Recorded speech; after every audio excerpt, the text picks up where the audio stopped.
voice in your head, the one that is always watching, always correcting, always pointing out what you could have done better. You know the one, the voice that shows up after conversations, replaying what you said, wondering if you sounded strange, if you said too much, if you should have stayed quieter. The voice that looks at your unfinished work and whispers, "You should be further by now." The voice that turns rest into guilt and mistakes into proof that maybe you're not enough yet. Most people call that voice their inner critic, and usually they want to get rid of it, silence it, defeat it, make it disappear. But I don't think that voice is your enemy. I think it is misunderstood because criticism rarely begins as cruelty. Most of the time, it begins as protection. Somewhere along the way, you learned that being careful kept you safer, that getting things right meant fewer consequences, that being prepared meant less pain. So a part of you adapted. It became alert, observant, hyper aware, always scanning for what could go wrong before it happened, always trying to improve you before the world could reject you first. And over time, that protective voice started sounding like judgment, not because it hated you, but because it was trying, in the only way it knew, to keep you safe. The problem is protection without softness starts to feel like punishment, and when that happens, you stop hearing concern and only hear criticism. You start feeling like you are constantly being watched, even by yourself, and that is exhausting because now, even when the world is quiet, your mind is still loud, still evaluating, still comparing, still asking for better. And if you live there long enough, you start to believe that harshness is the reason you succeed. That if you become too kind to yourself, you'll become lazy, careless, less ambitious. But kindness and complacency are not the same thing, and self criticism is not the only path to growth. In fact, for many people, it becomes the very thing that keeps them stuck, because when every step is judged before it is taken, starting becomes heavier, trying becomes scarier, failure becomes unbearable.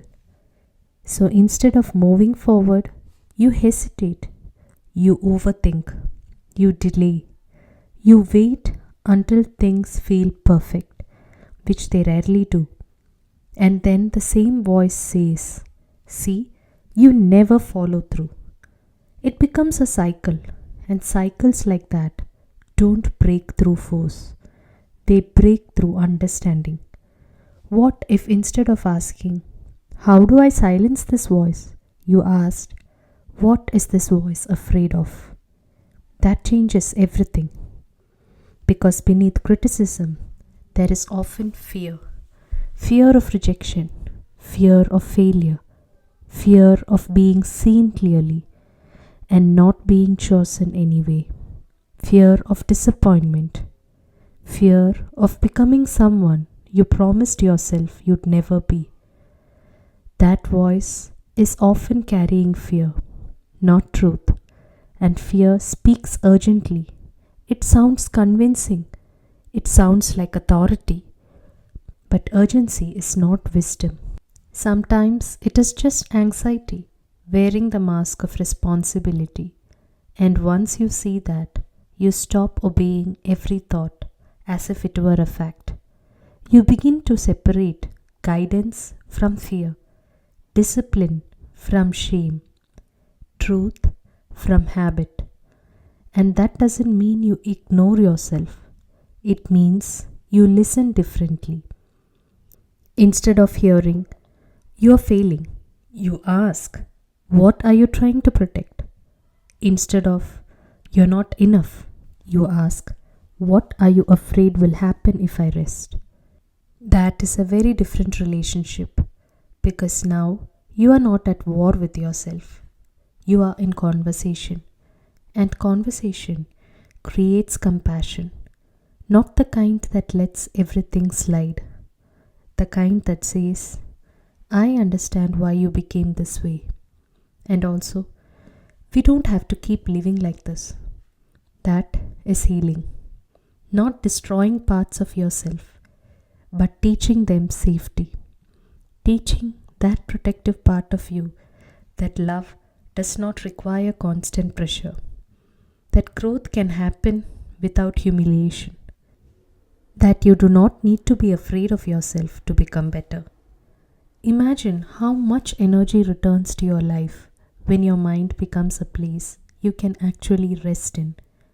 Imagine how different your work feels when it is led by care instead of fear. Imagine how different your relationships feel when you stop assuming you must earn love through perfection.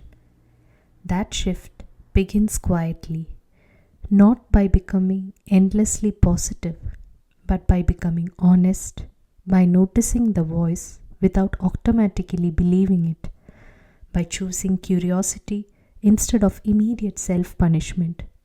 And maybe tonight that is enough.